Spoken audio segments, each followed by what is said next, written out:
Namaskar.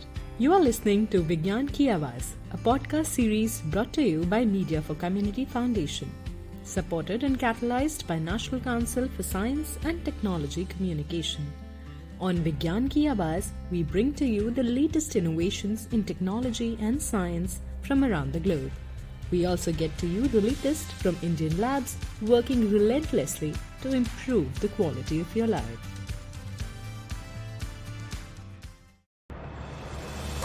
Prime Minister Narendra Modi on Monday inaugurated the 14th edition of India's biennial aerospace exhibition, Aero India, which will showcase the country as an emerging hub for manufacturing military aircraft, helicopters, equipment, and new age avionics.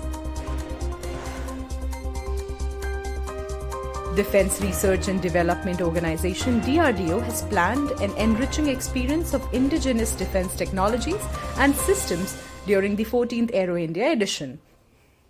The DRDO will display a wide range of indigenously developed products and technologies.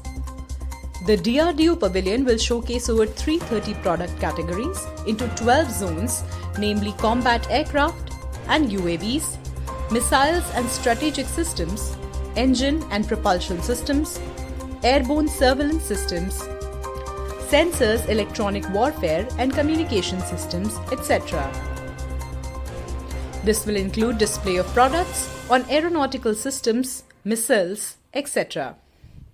The display will showcase the recent advancements made by DRDO in furthering Prime Minister Narendra Modi's vision of Atmanirbhar Bharat. As per the latest media reports, researchers at Central Building Research Institute (CBRI) in Roorkee have developed an artificial intelligence model to predict the transmission probability of COVID-19 in closed space in a building. The model uses an electronic device to detect carbon dioxide concentration, temperature, and humidity of a room. These and other input parameters are used to show the probability of the presence of COVID-19 virus in an office, classroom, or any other closed space in the building. After computing the parameters, a software determines the transmission probability and displays the result in the form of a text alert on the screen. The study of the findings, called transmission probability of SARS-CoV-2 in office. NASA has filmed this moment. A piece of the sun's northern pole broke off in a never-before-seen phenomena. Though scientists are trying to analyze how this occurred, the video of this development has stunned the space community. The remarkable phenomena was caught by NASA's James Webb Telescope and shared on Twitter by Dr. Timothy Scope, a space weather forecaster, last week. The sun keeps emitting solar flares called prominence that sometimes affect communications on Earth. Hence, the scientists are more concerned about the latest development.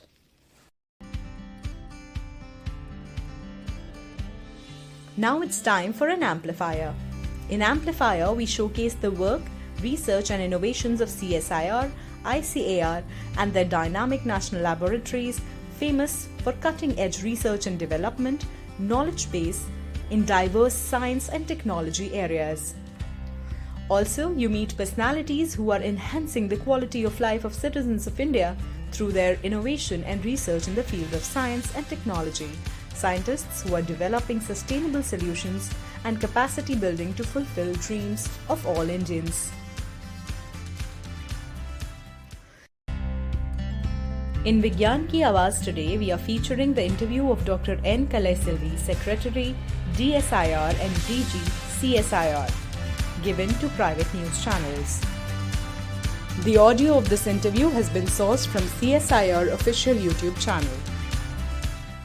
Now country has already signed an agreement where we have to reduce the carbon footprints very much considerably, at least in the year 2070.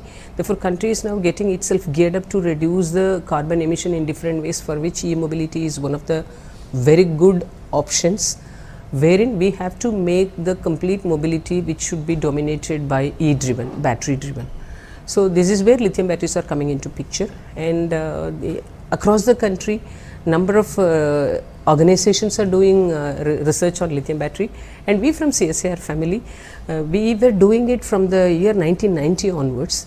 And recently in CSIR Central Electrochemical Research Institute, which is there in Karaikudi, which is one institute which is dedicated to the electrochemical science and technology, its extension center, we call it as a satellite center, is there in Chennai.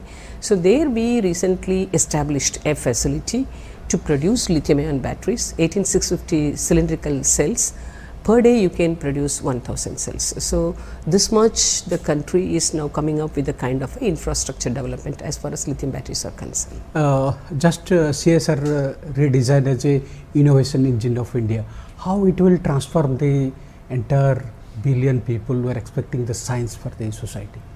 It's a very interesting question, because now country is getting geared up for 2047. So we from CSIR, we are 80-year-old organization.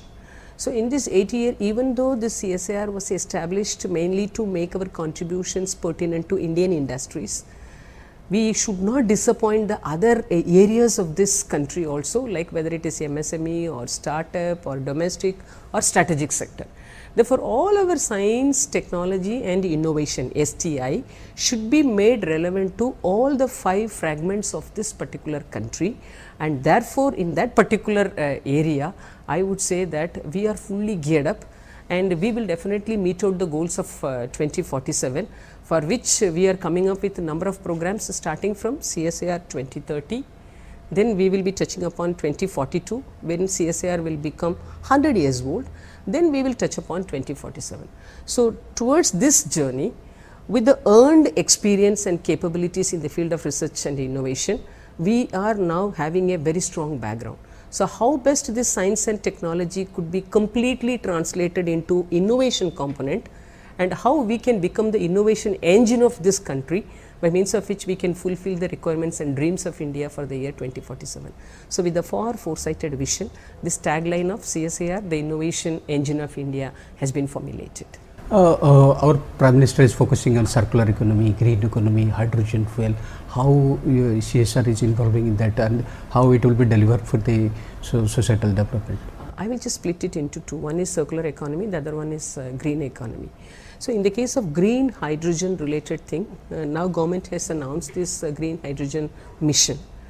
CSIR has already launched green hydrogen mission 1 year back, and we are working. So in that CSIR hydrogen mission, there is one lab called the CSIR National Chemical Laboratory.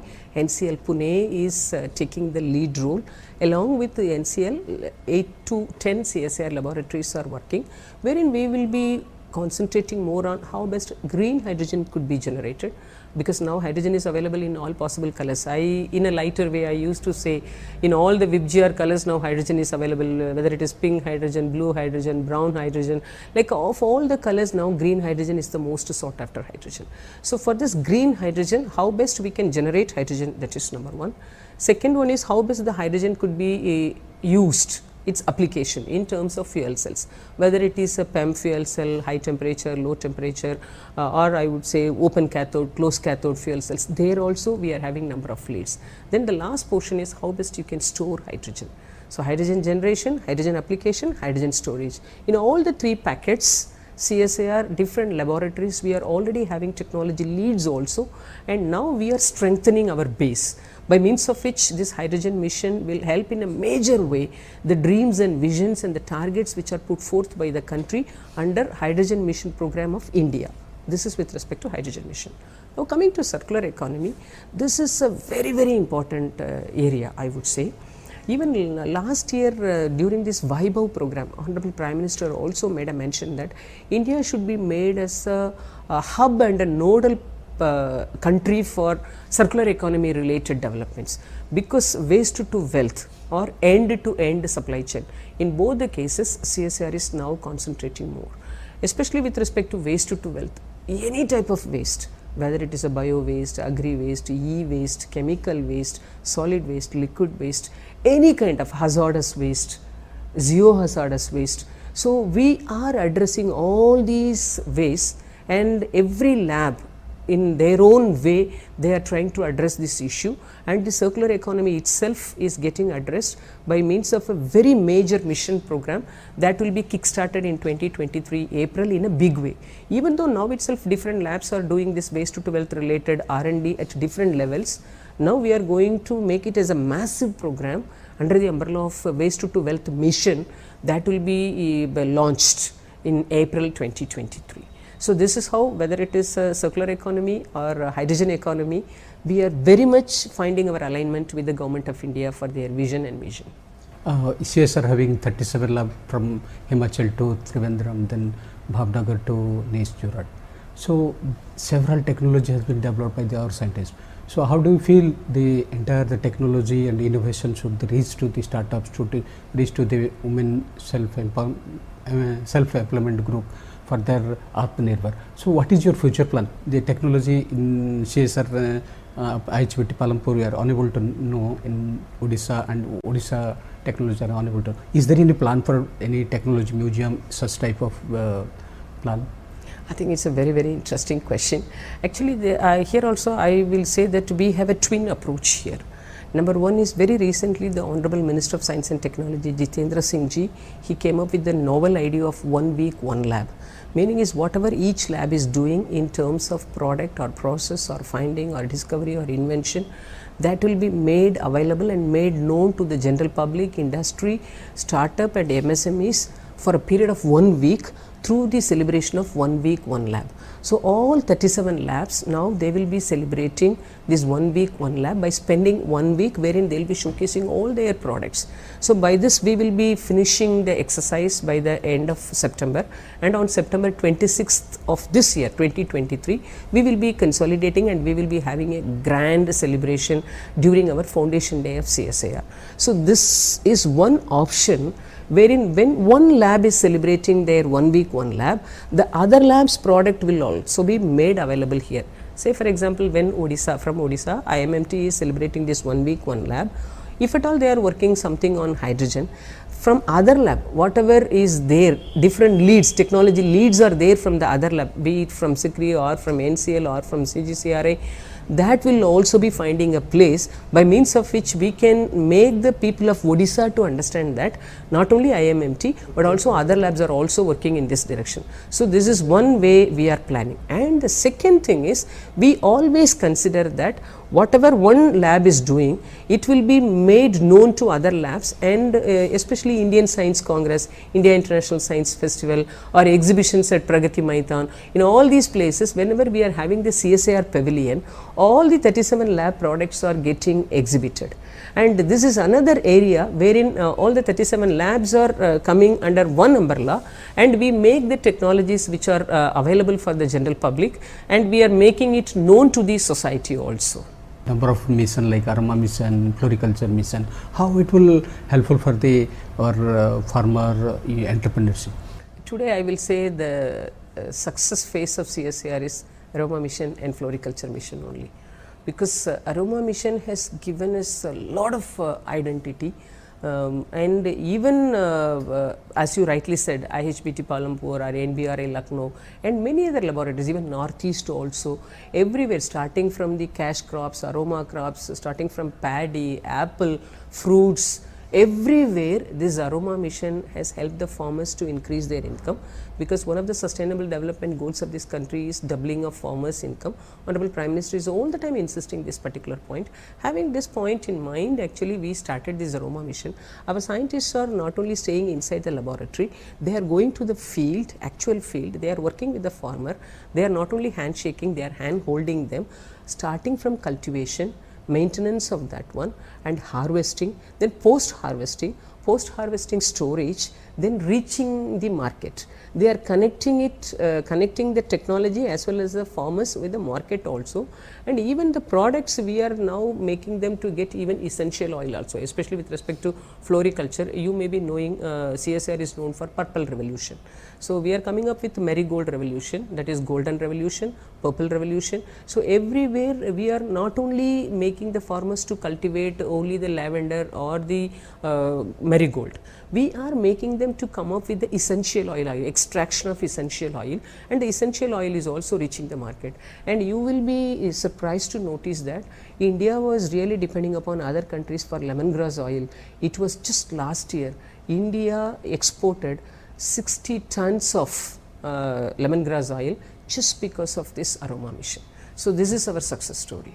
How do you feel being a first woman DG of CSR? And how will be your appeal to the women scientists, to those are your young girls and those who are interested for this science?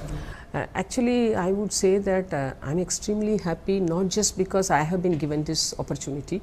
I would say by way of occupying the chair of DG CSR and Secretary DSIR, it is not the success of Kalai Selvi, it is the success of a women in science and technology. Meaning is, country was once telling that Jai Jawan and Jai Kisan. Now they started celebrating Jai Anusantan and Jai Vigyan. So we are living in the era where the country is celebrating not only science but also the researchers, and I myself is the best example for that.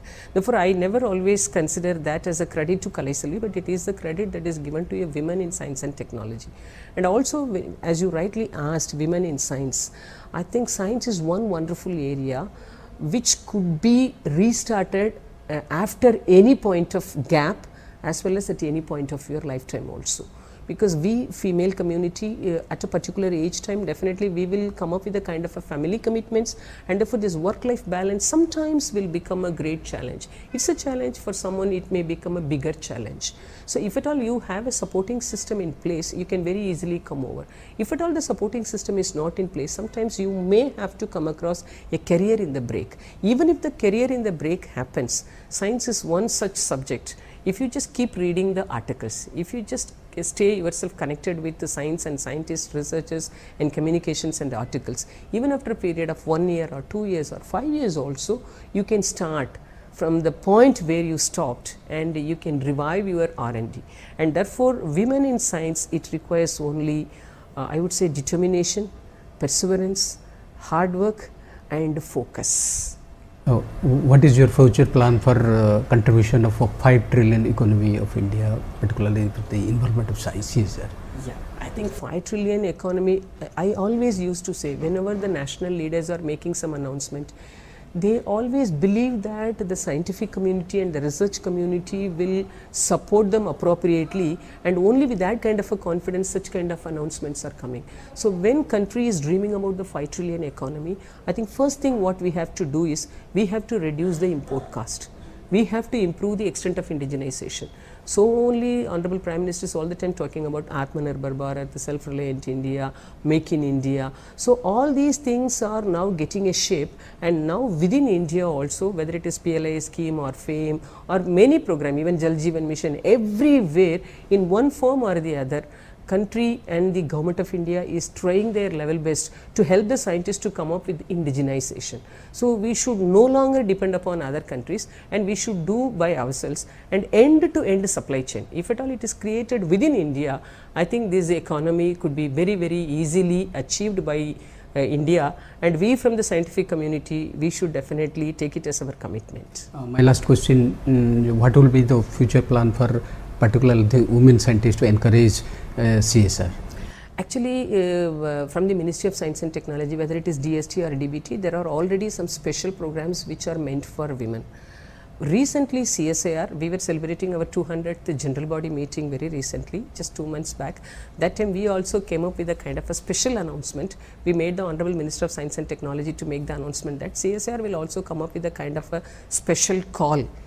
It is dedicated to women in science. They can come up with the submission of project proposal, and for male will not be accepted there. So only female project proposals will be accepted, and I think this is one good attempt by means of which we will be able to identify where passionate women researchers are available. Wherever help is required, we will just extend them a helping hand. This is how we will come up with a kind of, if possible in the coming days, we will improve and increase the number of opportunities for women scientists. Of course, even in our ACSR program now, girl students doing PhD is only more. So through these different channels, we will try to prioritize women in science and technology in the coming days. Now time for amazing science facts. Did you know planetary surface temperatures tend to get colder the farther a planet is from the Sun? Venus is the exception, as its proximity to the Sun and its dense atmosphere makes it our solar system's hottest planet. That's all for today. For any suggestions or feedback, do write to us at mediaforcommunity@gmail.com. This podcast has been produced by Ashish Tewari.